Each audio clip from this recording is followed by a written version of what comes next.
O termo gótico é popularmente usado para descrever o estilo de vida dos amantes da cor preta e é tendência forte no mundo da moda, mas a história por trás dessa palavra é bem diferente.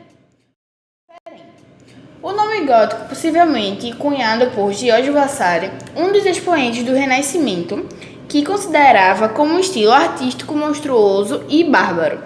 Gótico possivelmente deriva de gotos, povo bárbaro que invadiu o Império Romano no período da sua decadência.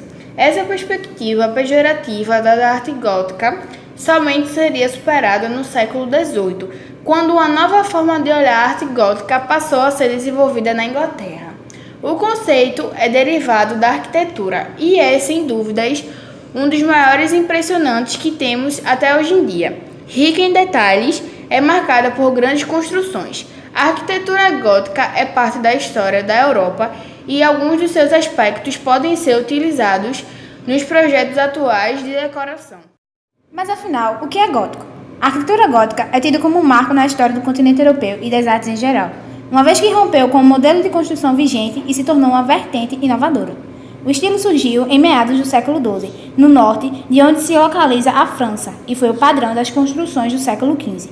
A arte gótica é considerada como uma expressão do triunfo da Igreja Católica durante a Idade Média, já que era uma expressão artística, notadamente religiosa. Por isso, muitas catedrais têm plantas arquitetônicas com formato de cruz latina. O estilo gótico era contraposto ao estilo arquitetônico românico. Trouxe os famosos arcos e abóbadas ogivais. As naves das catedrais, principalmente expoentes da arquitetura gótica, eram construídas em formato ogival, ação possibilitada por avanços técnicos na construção dos arcos de sustentação. Esses arcos em formatos de ogivas, agulhas e capitéis, somados ao uso dos arcobotantes, possibilitaram as edificações serem mais altas, com formas arquitetônicas mais verticalizadas, indicando um direcionamento para o céu, o que caracterizava também sua perspectiva religiosa. Uma abóbada é o revestimento interno de um arco, é o que forma o teto da igreja. Elas permitiam a ampliação das dimensões laterais e possibilitavam que as construções fossem mais altas e, consequentemente, maiores. As abóbadas ogivais de aresta consistem em uma abóbada formada pela interseção de duas abóbadas de berço com a mesma flecha. Com essa construção, conseguiram leveza e maior iluminação. A mais importante característica do estilo é a abóbada de nervuras. Ela apresenta arcos visíveis que são construídos separadamente da teia ou da superfície da abóbada. As nervuras eram construídas usualmente, em primeiro lugar, utilizando-se de uma armação de madeira móvel, cimbre. Depois eram inseridas pedras mais finas para completar a teia. Esse tipo de abóbada era fisicamente mais leve do que a abóbada de arestas de áreas equivalentes. Portanto, exercia menor empuxo ou tensão sobre as partes inferiores da construção. Essa abóbada é um tipo de abóbada de cruzaria, porque é formada pelo cruzamento de vários arcos. A luz branca do sol não era suficiente para aqueles interiores de pedra rendada, sendo necessário que o templo se colorisse nas mais variadas cores. As estruturas de construções são mais leves, formadas por vãos mais amplos, cujo objetivo era conseguir uma maior luminosidade no interior das edificações, auxiliada pela utilização de janelas delicadamente trabalhadas e de vitrais em forma de rosácea. As paredes e as colunas eram mais finas e leves, apresentando nervuras que as reforçavam. A entrada das catedrais possuíam 3 portais, ao contrário de um único portal presente nas construções românicas. A grandiosidade das construções oferece ainda a impressão da pequenez do homem frente à suntuosidade das edificações. Os elementos da arquitetura gótica importantes são as arcadas, que representam uma sequência de arcos sustentados por colunas e geralmente eram encontrados nos claustros. Os arcobotantes, que eram estruturas em forma de meio arco, as quais eram utilizadas para conferir maior sustentação às altas construções góticas, e o florão, que era em forma de flor. Esses elementos decorativos feitos em pedra eram colocados em locais altos do exterior das construções. A arquitetura gótica também expressa o desejo de verticalidade, contudo, esboça também o naturalismo capaz de atribuir movimento e vida às esculturas, as quais são, quase sempre, um complemento à arquitetura. Também era comum a presença de esculturas de monstros ou figuras humanas nos telhados das igrejas, a fim de escoar as águas pluviais. Essas representações são intituladas gárgulas. Existem várias obras góticas na Europa. As construções mais conhecidas que representam o estilo estão na França, mas é possível encontrar exemplos magníficos em outros países, como a Alemanha e Itália. São exemplos de obras: a Abadia de Westminster, em Londres, Inglaterra, construída no século XI e reconstruída em estilo gótico no século XIII. Também é um exemplo a Catedral de Notre-Dame, que é uma das mais antigas catedrais francesas em estilo gótico. Iniciada sua construção no ano de 1163, é dedicada à Virgem Maria, Mãe de Jesus, e fica em Paris. Uma outra obra é a Catedral de Notre-Dame de Chartres, de 1194, localizada no noroeste da França. O marco histórico desse movimento ocorreu nas imediações de Paris, quando a Abadia Real de Saint-Denis foi construída, entre os anos de 1137 e 1144. Essa basílica é considerada a primeira edificação com características da arte gótica, com sua fachada de 3 portais que levam às 3 naves dentro da igreja. A basílica ergue-se no lugar de um cemitério galo-romano que abriga a sepultura de São Denis, um dos 7 bispos enviados à Gália na tentativa de converter os moradores da região. Era bispo de Paris, na época conhecido como Lutécia, quando o imperador Valeriano começou uma campanha de perseguição aos cristãos. Em 258 d.C., São Denis foi decapitado e enterrado em um pequeno vilarejo ao norte de Paris. A lenda diz que depois de sua decapitação, o corpo de Denis levou sua cabeça para o local da cidade e da igreja, que agora carregam seu nome, que ele caminhou por quilômetros carregando sua cabeça nas mãos, até tombar de vez. Até hoje, o bispo é representado dessa maneira, segurando a cabeça nas mãos. O local de peregrinação foi construído no século V. Dagobert, no século VII, foi o benfeitor. A maioria dos reis e rainhas da França foram nele enterrados a partir do século VI. Foi reconstruída parcialmente sob a administração de Abbot Suger no início do século VII.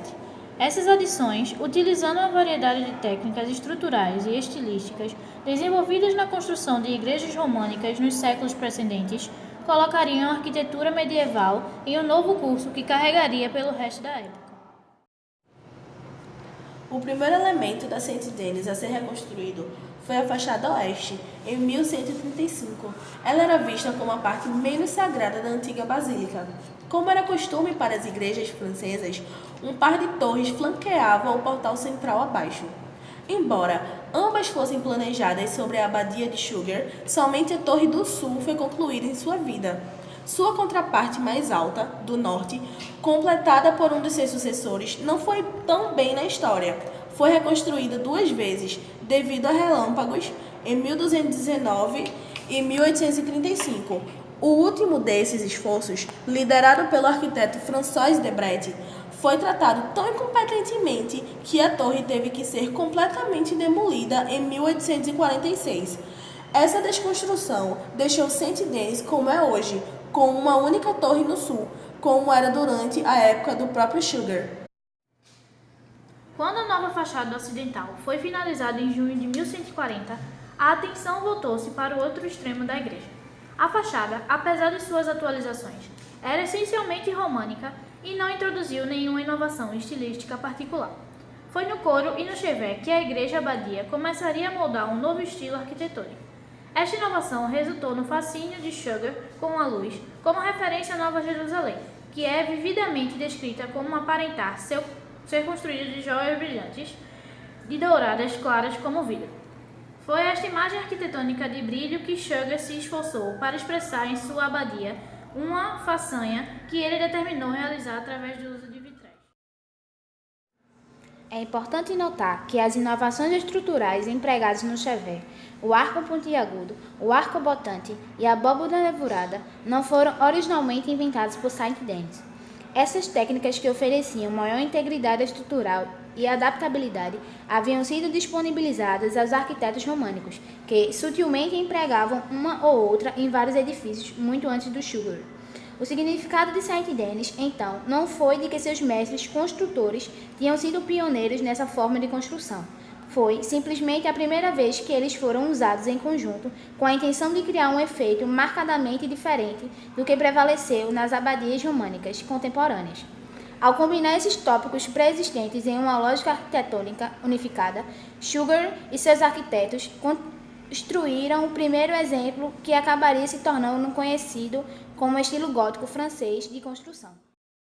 Muito pouco da igreja mudou após o século XIII. Como uma abadia católica, Saint-Denis foi infelizmente uma vítima da rebelião da Revolução Francesa contra a igreja.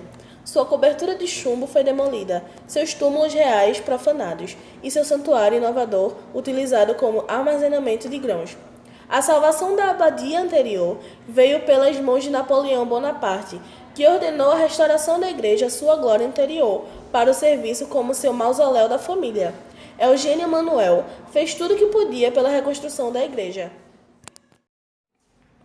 Os métodos desenvolvidos na Idade Média para erguer as catedrais góticas representam um grande avanço nas técnicas construtivas da época, e a Catedral de Saint-Denis representa um marco nessa nova fase da arquitetura.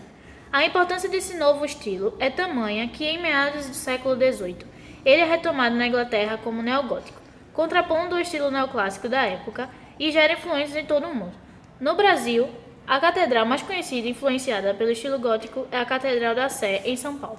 Além dessa, a Capela de Nossa Senhora das Dores, em São João del Rei, também é influenciada pelo estilo, percebidos em seus arcos apontados e pináculos. O estilo gótico pode ser aplicado em até projetos atuais. Construções que carregam história sempre despertam a imaginação e trazem ideias para compor ambientes contemporâneos. Com o estilo gótico, não é diferente, afinal, são novas formas, superfícies, cores e texturas para inovar na decoração. Você pode fazer isso apostando no pé direito alto e adotando o estilo gótico suave, que é quando um ambiente com inspirações góticas, nesse caso, apresenta paredes com tons mais fechados e escuros, tendendo para o cinza chumbo, preto, azul marinho e verde musgo. Você também pode valorizar os móveis e objetos com minimal gothic. A simplicidade do ambiente estará em contraste com os elementos metalizados, botânicos, clássicos e com aparência industrial. Por exemplo, é interessante apostar em texturas e tecidos, como o veludo e o couro, para o visual dramático e elegante.